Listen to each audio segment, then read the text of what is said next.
Time 4:47 guys. ಇವಾಗೆಲ್ಲ edit ಮುಗಿಸಿ ಮಲ್ಕೋತಾ ಇದ್ದೀನಿ. Good night. ಹಲೋ ಗೈಸ್, ಎಲ್ಲರಿಗೂ ನಮಸ್ಕಾರ. ನಾನು ಏನಕ್ಕೆ ಇವತ್ತು ಇಷ್ಟೊಂದು ಮಲ್ಕೊಂಡಿದ್ದೆ ಅಂತ ಗೊತ್ತಿರಲಿಲ್ಲ, ಬಟ್ ಅಟ್ ಲಾಸ್ಟ್ ನನಗೆ ಗೊತ್ತಾಯಿತು ಏನಕ್ಕೆ ಅಂತ. ಆ್ಯಂಡ್ ಇನ್ನೊಂದು ಏನಪ್ಪ ಅಂತಂದರೆ, ನಾನಿವತ್ತು ಫುಲ್ಲು ಆಟ ಆಡ್ತಾಯಿದ್ದೆ. ನಾನು ಎದ್ದ ಮೇಲೆ.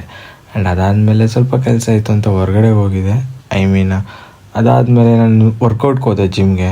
ಜಾಸ್ತಿ ಹೊತ್ತು ವರ್ಕೌಟ್ ಮಾಡಲಿಲ್ಲ, ತುಂಬಾ ಸ್ಟ್ರೆಸ್ ಆಗಿರೋದ್ರಿಂದ ಬೇಗನೆ ಮನೆಗೆ ಬಂದು ನಮ್ಮಲ್ಲಿರೋ ನಾಯಿ ಮರಿ ಹಾಕಿತ್ತು ನೆನ್ನೆ, ಬಟ್ ವೀಡಿಯೋ ಮಾಡಿರಲಿಲ್ಲ.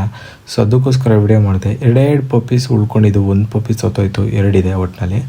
ಆ್ಯಂಡ್ ಅದಾದಮೇಲೆ ವೀಡಿಯೋ ಎಲ್ಲ ಎಡಿಟ್ ಮಾಡ್ತಾ ಕೂತಿದ್ದೆ. ಕ್ಯಾಮ್ರಾ ಎಲ್ಲ ಒಂದೇ ಕಡೆ ಗುಡ್ಡೆ ಹಾಕ್ಕೊಂಡು ಆ್ಯಂಡ್ ಸ್ಟ್ಯಾಂಡ್ಗಿನೆಲ್ಲ ಇಟ್ಕೊಂಡು ಒಳ್ಳೊಳ್ಳೆ ವೀಡಿಯೋ ನಾಳೆಯಿಂದ ಬರುತ್ತೆ ಅಂತ ಅಂದ್ಕೊಂಡಿದ್ದೀನಿ. ಇಷ್ಟಪಡಿ ಆ್ಯಂಡ್ ಲೈಕ್ ಮಾಡಿ, ಶೇರ್ ಮಾಡಿ, ಕಮೆಂಟ್ ಮಾಡಿ ಆ್ಯಂಡ್ ಫಾಲೋ ಮಾಡಿ. Thank you, bye bye.